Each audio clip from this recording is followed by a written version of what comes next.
आज का हमारा विषय है फीचर लेखन की परिभाषा, स्वरूप और विशेषताएं। सबसे पहले हम ये जान लेते हैं कि फीचर का शाब्दिक अर्थ क्या होता है। इसका अर्थ होता है रूपरेखा, आकृति, लक्षण अथवा व्यक्तित्व। पत्रकारिता में फीचर शब्द का प्रयोग विशेष आलेख के रूप में होता है। पत्रकारिता में किसी घटना अथवा स्थिति का मनोरंजन ढंग से लिखा गया विवरण फीचर कहलाता है। फीचर की परिभाषा देते हुए मधुकर गंगाधर लिखते हैं कि फीचर लेख से छोटा गद्य काव्य की शैली में लिखी गई ऐसी रचना होती है जिसमें भाषा के चुटीलेपन तथा विषय की विशिष्टता के कारण ऐसी सामग्री पाठक को मिल जाती है जिसे पढ़कर पाठक का ज्ञानवर्धन और मनोरंजन होता है। उसके बाद डॉक्टर विजय कुलश्रेष्ठ कहते हैं, फीचर एक ऐसा आलेख है जो समाचार के परिपार्श्व में समाचार रहित भावनायुक्त सम्मोहक वैचारिक स्थिज का मनोरंजन पर संस्पर्श लिए हुए सरस और संक्षिप्त अभिव्यक्ति में संपन्न हो। उसके बाद एल्मो स्कॉट वाटसन कहते हैं, फीचर किसी भावना के इर्द गिर्द चक्कर काटता है। इसमें समाचार को ऐसा रूप दिया जाता है कि वह और आकर्षक बने, पाठक का ध्यान खींचे और सामान्य पाठक की भावनाओं को छू जाए।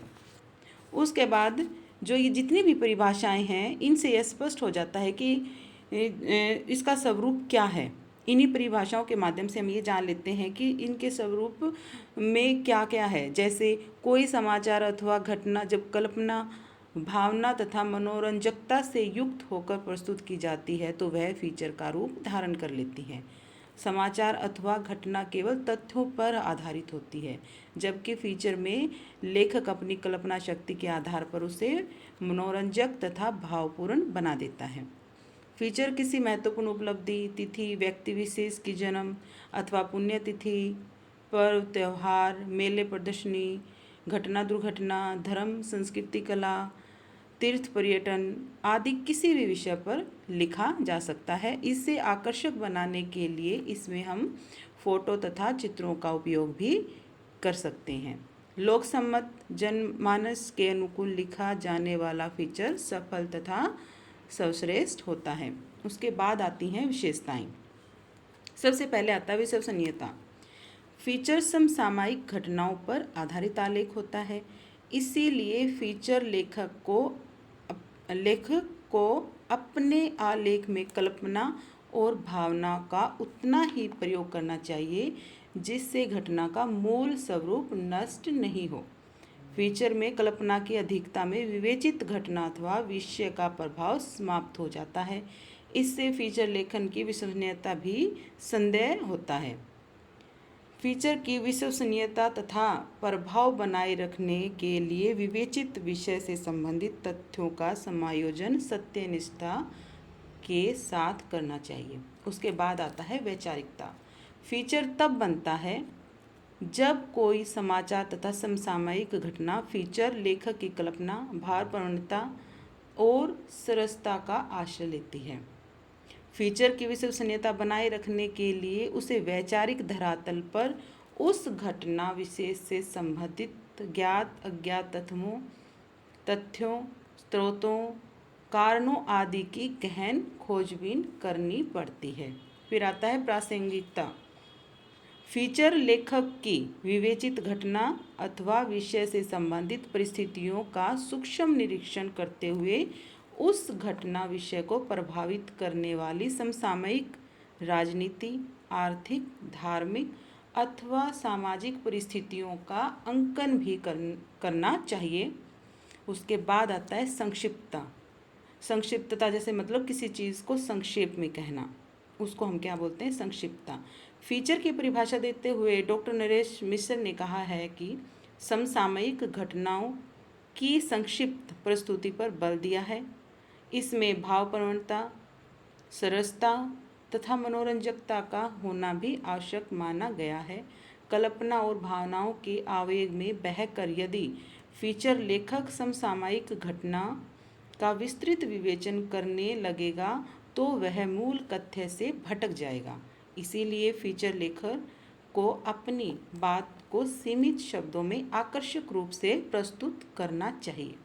विस्तार से उसमें निरस्तता तथा अविश्वसनीयता आ जाती है। उसके बाद आता है संवेदनशीलता। फीचर में लेखक अपने विषय से भावात्मक रूप से जुड़कर ही उसे प्रस्तुत कर सकता है। इसके लिए उसे अपने विषय से हृदय से जुड़ना पड़ता है, क्योंकि भावना का संबंध हृदय से होता है, बुद्धि से नहीं। फीचर लेखक को फीचर लिखते समय अपने व्यक्तित्व को भूलकर विवेचित घटना से भावात्मक रूप से जुड़ना चाहिए, तभी उसका फीचर संवेदना के स्तर पर सफल हो रहता है। फिर आता है मनोरंजकता।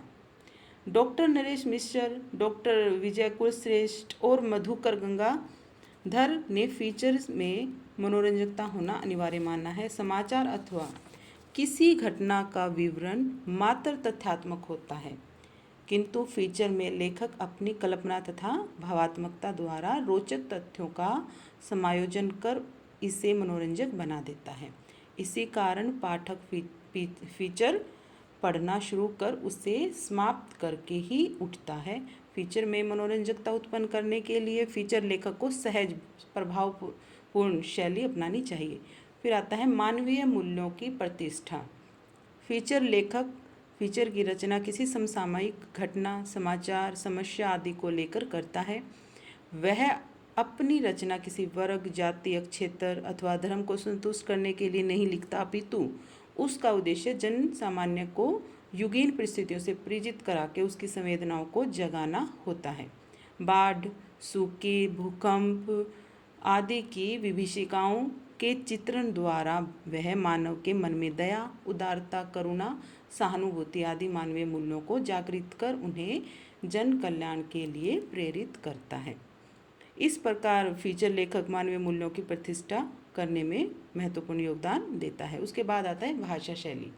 फीचर जन सामान्य के ज्ञानवर्धन तथा मनोरंजन के लिए लिखा जाता है, इसीलिए इसकी भाषा शैली सरल, सहज, सुबोधक, भावपूर्ण, प्रभावमयी और प्रसाद माधुर्य गुण संपन्न तथा प्रभावशाली होनी चाहिए। इसमें आडंबरपूर्ण, भारी भरकम शब्दावली के प्रयोग से बचते हुए आदमी की भाषा अपनानी चाहिए, तभी फीचर प्रभावशाली तथा जनप्रिय बन सकता है।